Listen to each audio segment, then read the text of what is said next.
Yeah, so it's cooled down a bit. Yeah, pretty hot in the daytime. So yeah, as you heard, North Australia, it just gets hot. So it's even, what is it, middle of March, getting on to towards April, and it's pretty hot. I mean, the daytime's 30 degrees. I don't know, humidity maybe up to 65, 70%. But yeah, as you sort of get into winter, then yes, you still got the temperature, but the humidity sort of drops. So you end up with a dry heat, and is actually quite pleasant in the winter time, sort of around sort of Cairns, Darwin, which is just not the case in the summer. In the summer, it's basically the wet season anyway.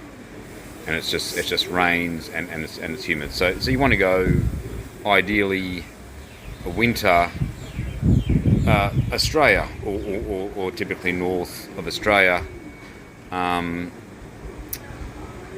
the summertime. I don't know, maybe I guess Melbourne or I guess Tasmania makes perfect sense, or New Zealand for that matter.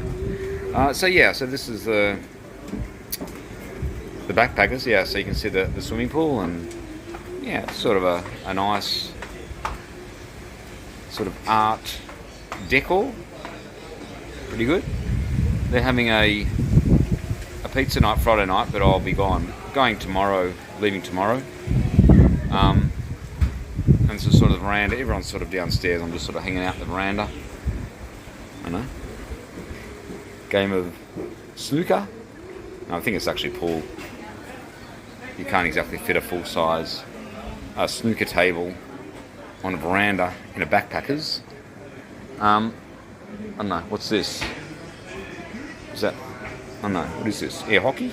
It's an air hockey table and a what's it called? When you play the soccer, don't think it actually works, but yeah. And so what's in Gladstone? Well, there's basically nothing in Gladstone, which is why people don't really stop in Gladstone. However, they basically go Rainbow to Airlies. Typically, a backpackers, I don't know, what's that, 14 hours, something. But I think it's worth stopping over, just the fact you want to break up the trip. And Bundy or Bundaberg, definitely worth a few days. And the thing about Gladstone is it's if going to Heron Island, it's a 2-hour ferry to Heron Island, but you have to sort of go overnight. You can't just go for the day. That's the problem. Otherwise, the Baron would have gone to Heron Island.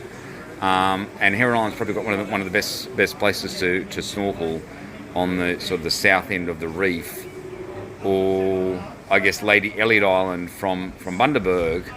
But you have to fly to Lady Elliot. There is no ferry. You fly, and then you got the flight of the plane, which could be sort of over $500.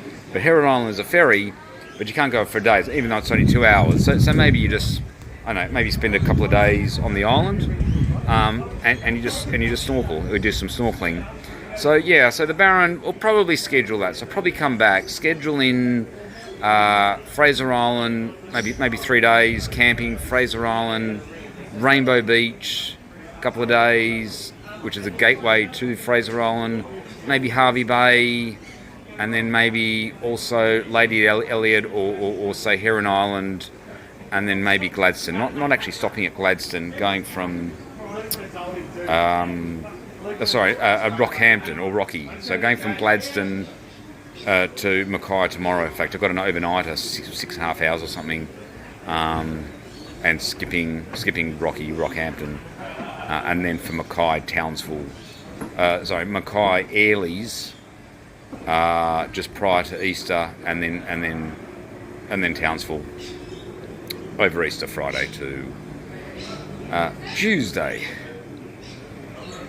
So now in terms of the tech, in terms of the IT, I got the IT doctor who's helping me out, set me up with a YouTube, and then we sort of went on Facebook, and now we're trying to get onto all the other sort of social media live streams. I think even LinkedIn as well. So hopefully it's now working, because I kind of set it up about an hour ago. So hopefully it's all working.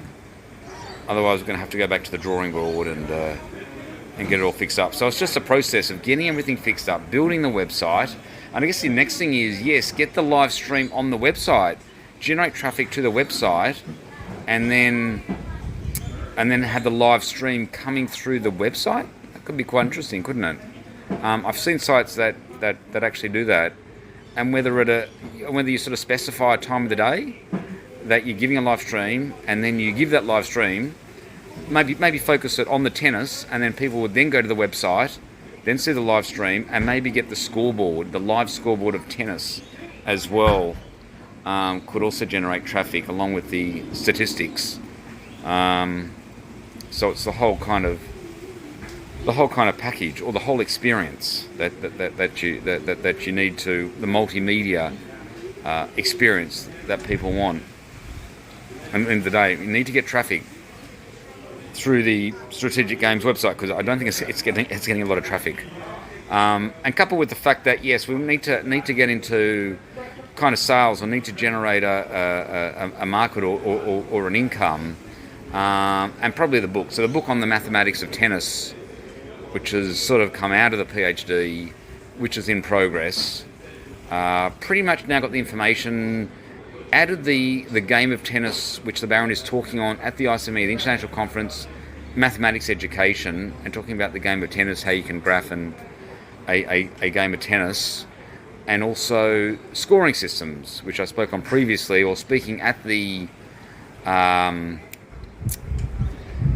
Massport conference about 20 years of research into this, and that's going to be added to the book. So we've got two applications, one on the predictions and one on